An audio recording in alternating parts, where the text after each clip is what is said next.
Bom dia, amigos, tudo bom?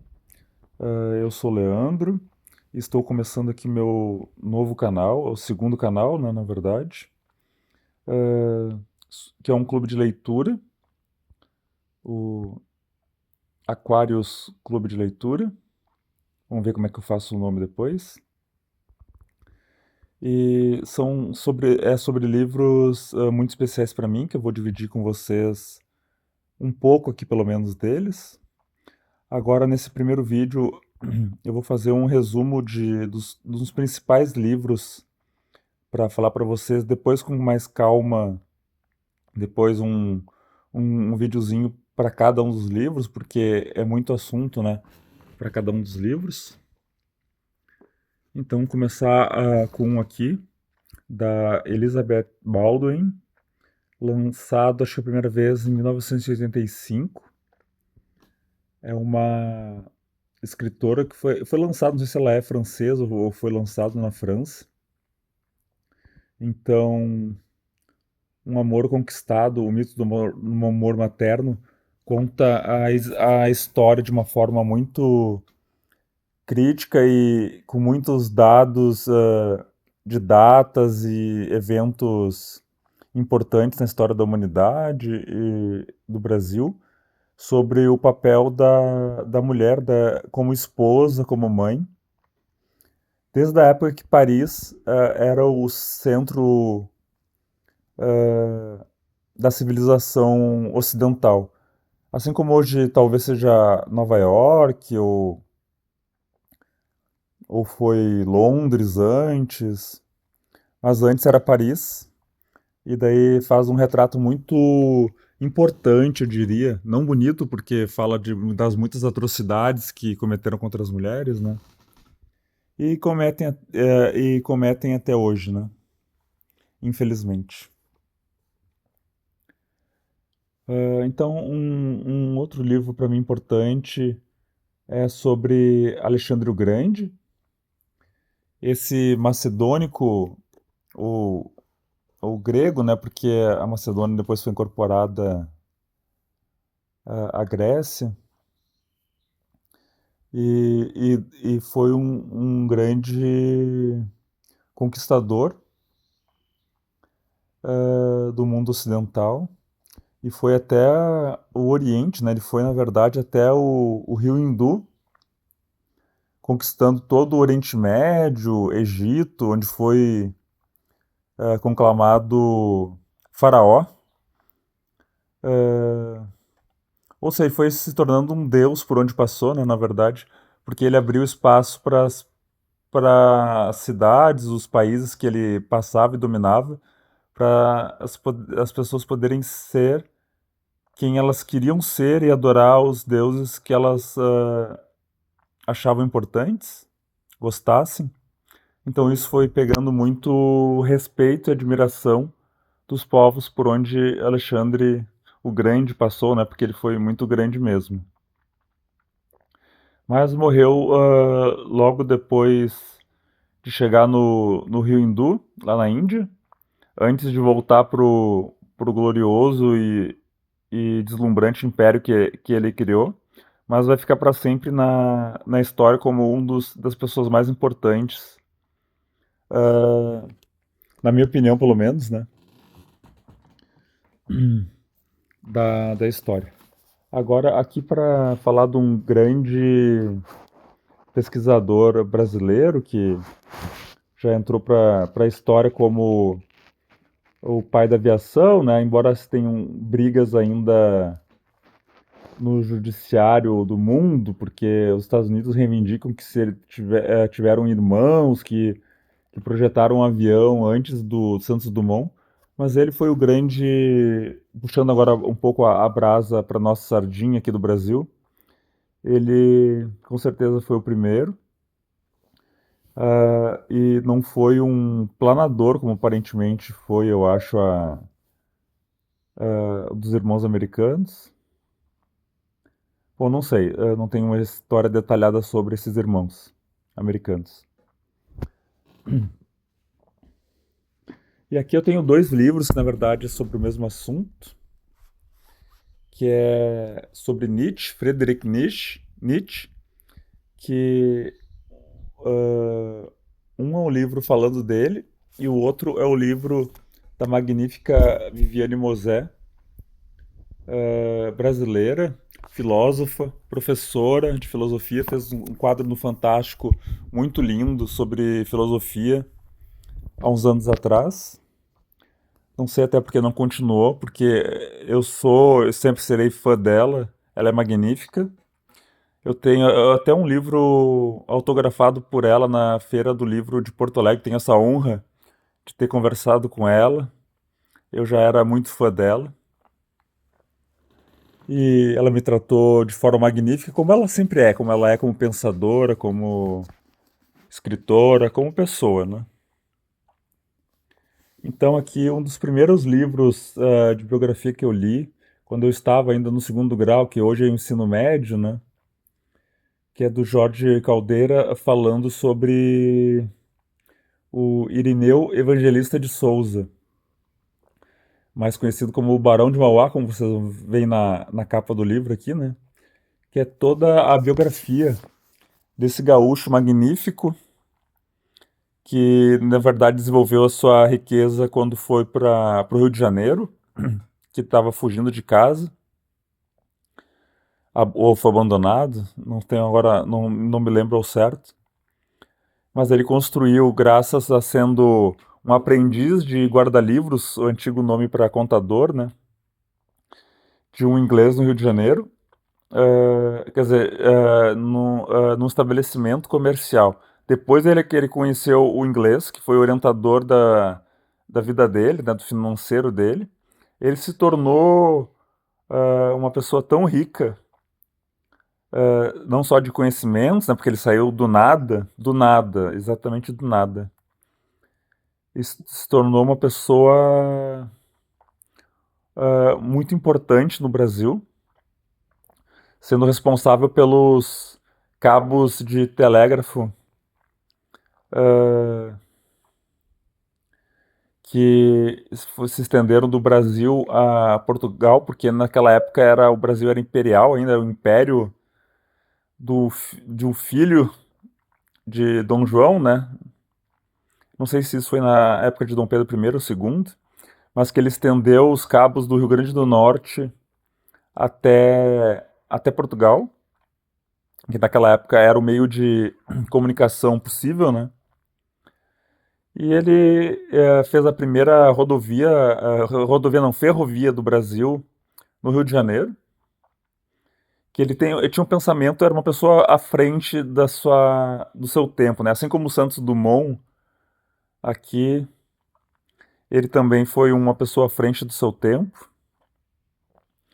E foi o Rockefeller brasileiro, vamos fazer assim um comparativo, um paralelo para quem não tenha, não alcança o quanto que foi rico e importante o Irineu Evangelista de Souza, o Barão de Mauá. E depois, por ter enfrentado o imperador, Dom Pedro,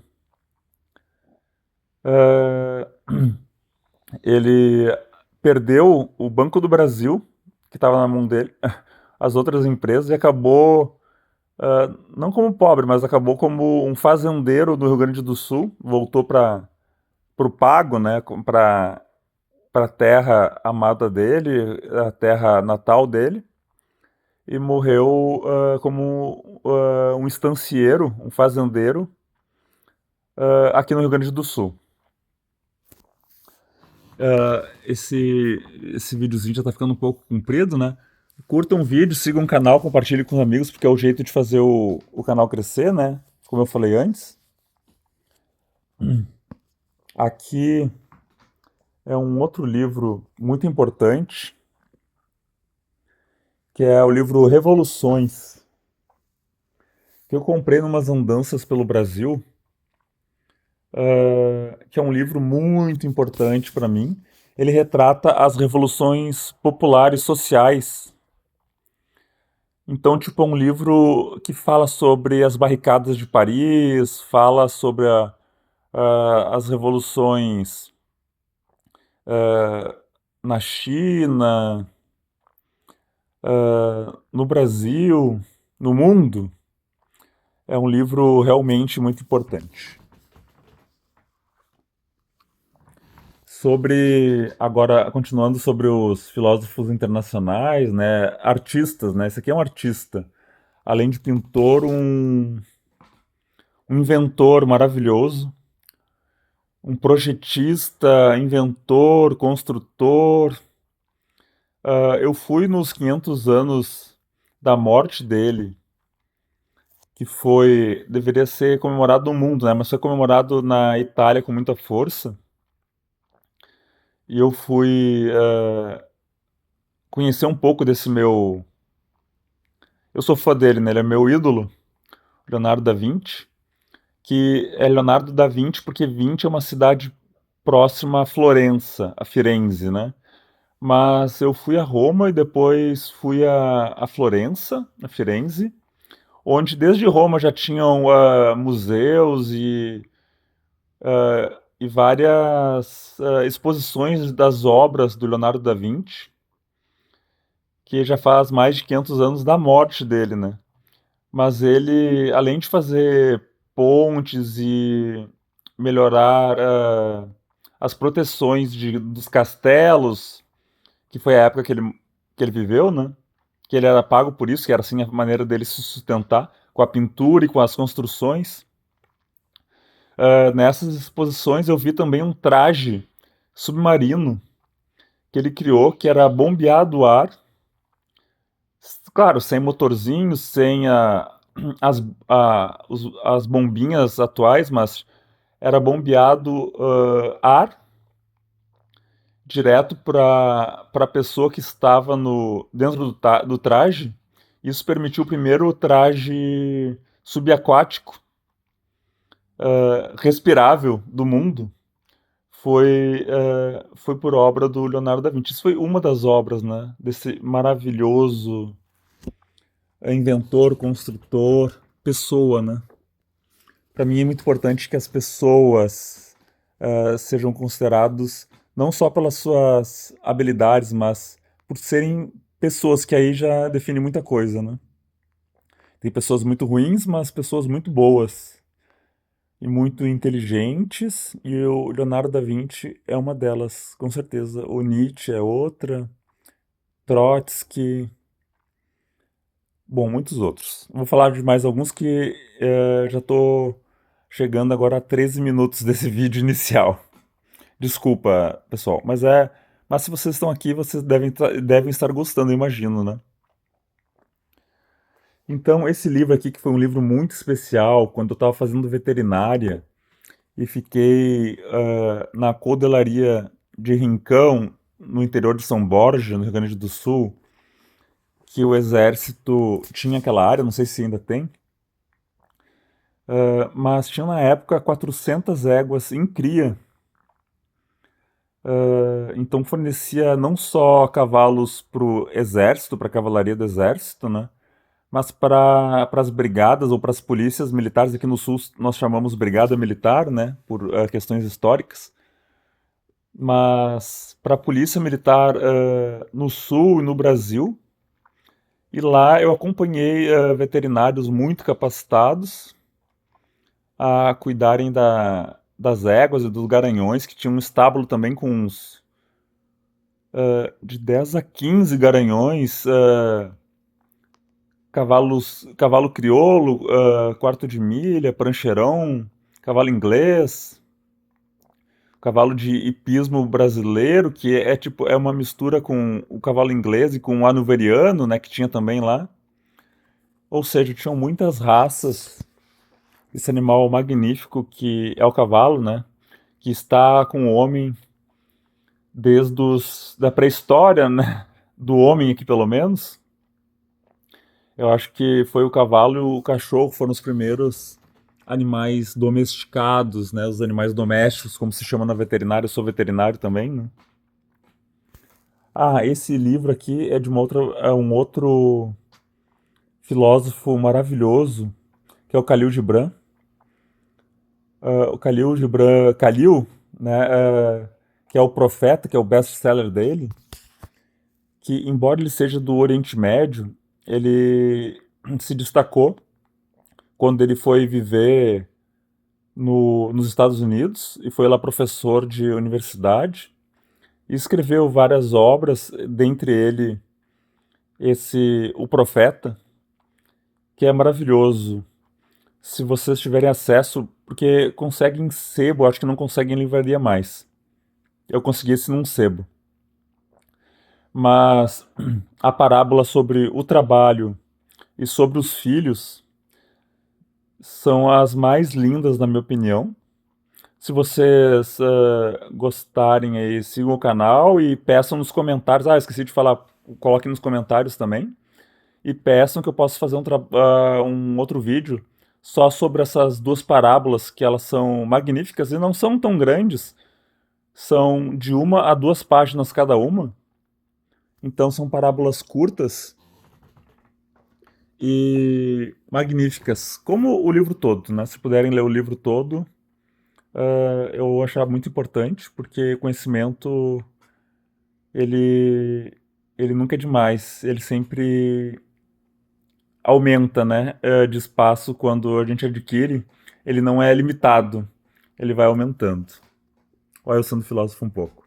Mas o outro livro que eu gostaria de falar para vocês é Por que Nós Dormimos. Esse livro é muito maravilhoso, muito maravilhoso. Ele dá o diagnóstico desde quando a gente. Os mecanismos que nos fazem dormir, acordar, ao sono leve, o sono profundo, os animais que dormem só com meio cérebro, não sei se vocês sabem, tipo golfinhos ou baleias, né? Tipo, vocês sabem que eles vivem debaixo d'água, né? Isso é claro. Mas, tipo, como eles não podem dormir debaixo d'água porque eles precisam respirar, eles dormem, eles só desativam metade do cérebro e entram num estágio de, tipo, como se fosse hibernação, de que baixa o sistema metabólico e eles ficam descansando debaixo d'água até acordarem e não, na verdade não estavam dormindo, né? Mas até despertarem desse